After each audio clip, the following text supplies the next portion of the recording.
But would you agree, before we move on to you, sir, would you agree that where you have loads of people who are unemployed, there's a tendency for them to become easy targets and praise for those who need foot soldiers? I cannot fault that expression. I cannot. I mean, like Dr. Okupe said, the devil finds work for the idle hand. Yes. But most of the time when I hear Nigerians saying that the problem we have today with Boko Haram is as a result of poverty or social issues.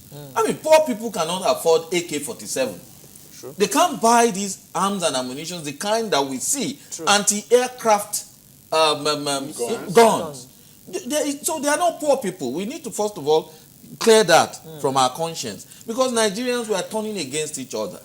Parties are turning against each other. APC accusing PDP, PDP accusing APC. Instead of all of us, when Al-Qaeda struck America, the American people came together. These people, these elements we have in our midst, they are using psychology. We are doing exactly what they want us to do out of fear. We are blaming each other. Instead of us to see them as a common enemy and face them as such, we are blaming our military men that they're not doing the job they've been employed to do. We are saying that they are ill-equipped. That's what they want to hear. Anything happens, Nigerians say, oh, it's APC, it's PDP. No. I don't think President Jonathan or retired General Buhari is happy with what is happening. Okay. They just can't do nothing. Let's hear your point. I mean, come from the aspect of homegrown terrorism you were talking about. Don't let us misunderstand something about the U.S. Terrorism is inherent in the U.S. There is homegrown terrorism in the U.S. Look at the issue. You remember Oklahoma City bombing. It was not done by an outsider. It wasn't done by Al-Qaeda. It was done by an American citizen.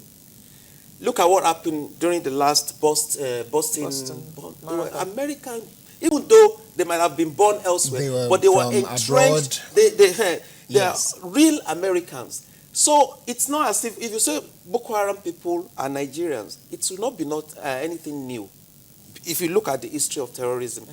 But beyond that, to support what my friend, the barrister said, if you begin to look at terrorism and then begin to place blames here and there is something in Nigeria that we have to understand. We are in this together. When a terrorist strikes, there is no discrimination. What happened in Nyanya, you can see different kinds of people from the north, people from the south, from different parts of Nigeria. So it is a Nigerian problem. Yes. It is not just the problem of President Jonathan. For instance, a day after, or maybe a few days after the attack, the president had to go to Kano to attend an event. And people started criticizing him that he is not sensitive. Why does he have to do that? Then, it just came to my mind. This is the leader of Nigeria.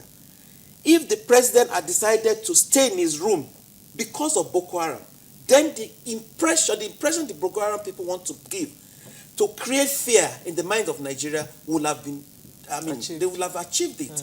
Boko Haram wants you to be afraid.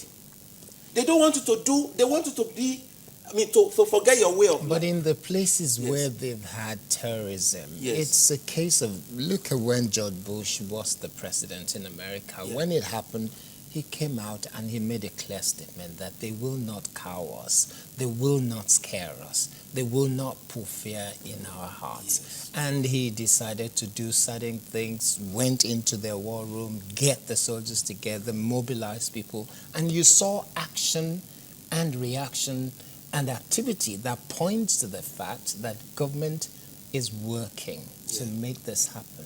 Don't you think that is what Nigerians who are well-traveled, most of us travel around the world and we see what happens. Before I will come to you with that. I just want to get your thoughts. Nigerians want action, really. They want to see, action from the government. We have to appreciate certain things. I know underneath, the styles are different. Because even when you look at what happened with George Bush, there were still criticisms about the fact that, instant action, rash action, eventually it led to some unforeseen circumstances that, if not because of, eventually what's his name? Al-Qaeda's man, Bin Laden, was eventually captured and punished for what. Yeah. But this thing took a long time. It didn't even happen during the presidency of George Bush.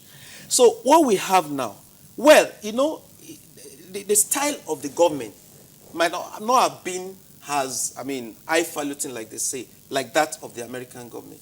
But definitely, a government cannot just sit and then think they can just lay low without acting. Okay, thank you very much. I am sure nobody wants the government to just sit. They expect action, which is what I point to. Yeah, Dr. Okupe. Answer you straight away.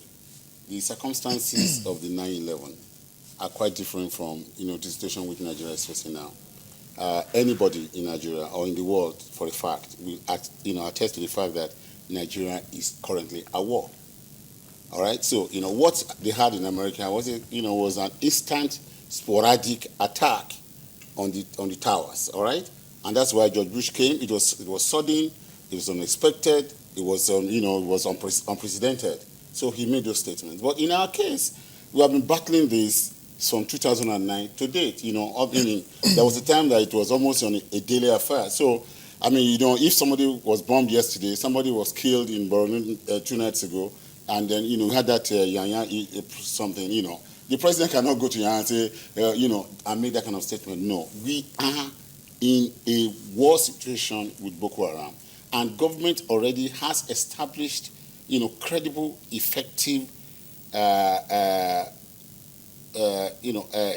infrastructure, technical infrastructure that can fight security. But how effective has it been? Coyote, you have to look at this thing very well. Nigeria is a very large, vast area with over 1 million square kilometers, right? Now, the preponderance, when Boko Haram started, yesterday I was checking it. When Boko Haram started, 12 states were engulfed in this crisis. 12 states.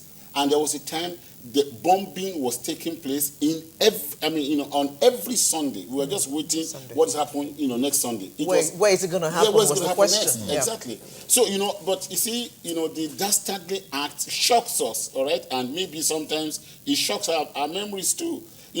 This thing has been pushed from 12 states to, now, a very tiny area of the country, the northeast, all right, which is about 3 states, and mainly you're talking about Borno, essentially. That is where the majority of the action is taking place. So, we must give government some credit. We must give our military and security apparatus some measure of credit. And I've said it before, from the inside, I know that for every attack that becomes visible and devastating, 8 or 9 has been stopped. But when an attack is foiled, an attack is stopped, government does not come to the and say, they were going to bomb somewhere there, and we've stopped it. It's not, this is a continuous affair. Insurgency is a serious matter.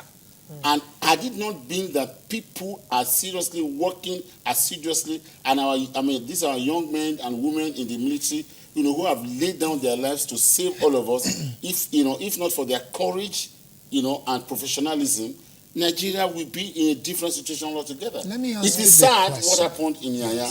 It is extremely very sad, but it is also in the nature of insurgency to come with such sporadic things, like my brother said, to shock people. Yeah. All right? Let me ask you the question that a lot of people are asking on Twitter and social media.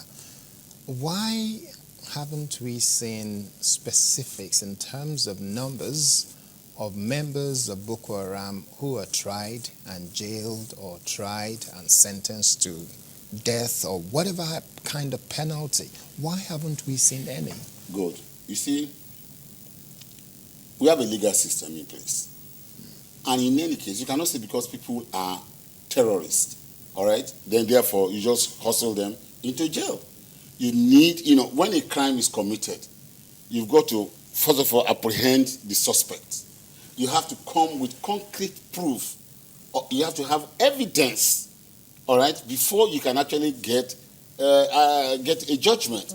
Even for things that are, much, much easier than that, it still takes you a long time to get a court judgment. So, here, And there are, human rights. There are a lot of awareness about human rights. You cannot hold a man for more than this and this. And it takes time to get evidence. So in terms of prosecution, I don't think that is our major issue.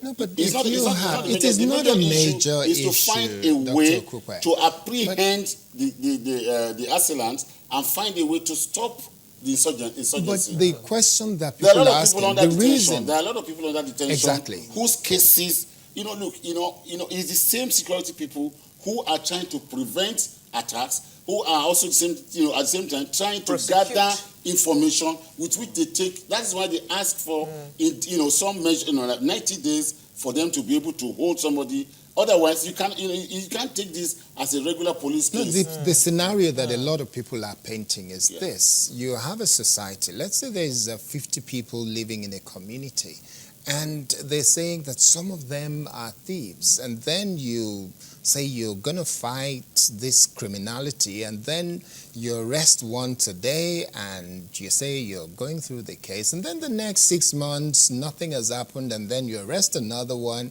and then nothing happens, and people don't know. Somehow, because there is no evidence have you heard of action that you... Have you heard of Guantanamo?